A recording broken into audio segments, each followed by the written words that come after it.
வணக்கம். தமிழ் ஃபுட் கார்னரில் இன்றைக்கி ஸ்வீட் அப்பம் பண்ண போகிறோம். வாழைப்பழத்தோட அரிசி மாவு சேர்த்து இந்த அப்பம் பண்ணியிருக்கோம். ரொம்ப ஈஸியாக பண்ணிடலாம். இது சாஃப்டாகவும் சாப்பிட்றதுக்கு ரொம்ப டேஸ்ட்டாகவும் இருக்கும். நீங்களும் ஒரு தடவை இந்த அப்பத்தை ட்ரை பண்ணி பாருங்கள். வாங்க இப்போ எப்படி பண்ணுறதுன்னு பார்க்கலாம். இது வரைக்கும் தமிழ் ஃபுட் கார்னர் சேனலை சப்ஸ்கிரைப் பண்ணாதவங்க சப்ஸ்கிரைப் பண்ணிக்கோங்க. இந்த அப்பம் பண்ணுறதுக்கு 1 கப் பச்சரிசி மாவும் 2 மீடியம் சைஸ் பழுத்த வாழைப்பழமும் எடுத்து வச்சுருக்கேன்.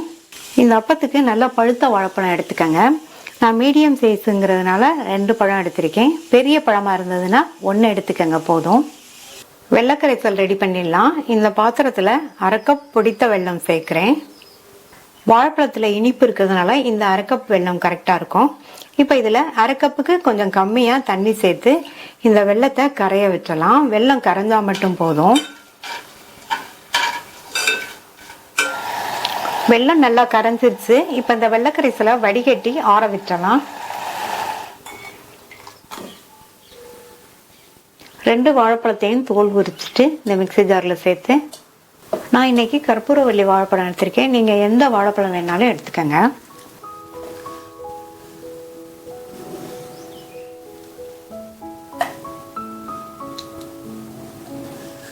இதை தண்ணி எதுவும் சேர்க்காம நல்லா ஃபைன் பேஸ்டாக அரைச்சிட்டு வந்துடலாம். இது கூட நம்ம எடுத்து வச்ச 1 கப் பச்சரிசி மாவு சேர்க்கிறேன்.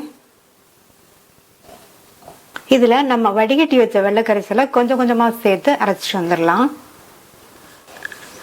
எல்லா வெள்ளைக்கரைசலையும் கொஞ்சமாக சேர்த்து அரைச்சாச்சு. மாவு கெட்டியா இருக்கு. இந்த மாவு பார்த்தீங்கன்னா இட்லி மாவு பதத்துக்கு இருக்கணும். அதனால இன்னும் கொஞ்சம் தண்ணி சேர்த்து இட்லி மாவு பதத்துக்கு அரைச்சிக்கலாம். அரைச்ச மாவை இந்த பாத்திரத்துக்கு மாத்திருக்கேன். அடுத்து இந்த பேன்ல 1/2 டேபிள் ஸ்பூன் நெய் சேர்த்து, நெய் உருகினதும் அதில் 3 டேபிள் ஸ்பூன் நல்லா குட்டியாக கட் பண்ண தேங்காய் துண்டுகளை சேர்த்து நல்லா வதக்கிக்கலாம். இந்த மாதிரி தேங்காய் துண்டுகளை நெய்லேயே சேர்த்து வதக்கும் போது இந்த அப்பம் சாப்பிடும்போது டேஸ்ட் ரொம்ப சூப்பராக இருக்கும். தேங்காய் துண்டுகள் நல்ல கலர் மாதிரி வதங்கிடுச்சு. இதை நம்ம ரெடி பண்ணி வச்ச மாவில் சேர்த்துடலாம். கூடவே 1/2 டீஸ்பூன் ஏலக்காய் பவுடர் சேர்த்துட்டு நல்லா ஒன்றா மிக்ஸ் பண்ணி விட்டுறலாம்.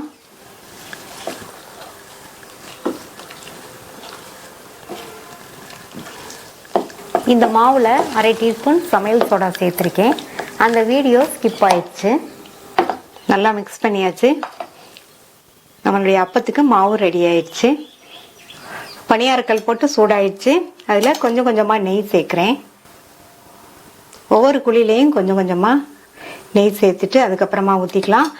நான் நெய் சேர்க்குறேன். இதுக்கு பதில் நீங்கள் எண்ணெய் சேர்க்குறதுனாலும் சேர்த்துக்கோங்க.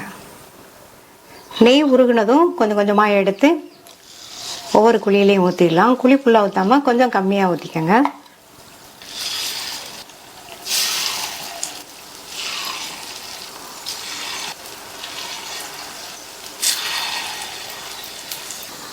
பனியாரம் ஊற்றுனதுக்கு அப்புறமா ஸ்டவ் லோ மீடியம் ஃப்ளேம்லேயே இருக்கட்டும். ஒரு சைடு வெந்ததும் திருப்பி போட்டுக்கலாம்.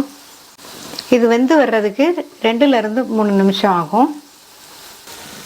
3 நிமிஷம் ஆச்சு. அந்த சைடு வெந்துருச்சு. ஒவ்வொரு அப்பத்தையும் திருப்பி போட்டுக்கலாம்.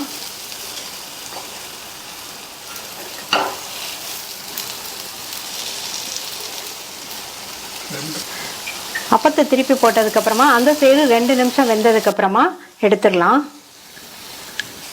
இந்த சைடும் அப்பம் ரெடி ஆயிடுச்சு. எடுத்துடலாம். நீங்களும் ஒரு தடவை ட்ரை பண்ணி பார்த்துட்டு உங்கள் கமெண்ட்ஸை சொல்லுங்கள். தேங்க்யூ.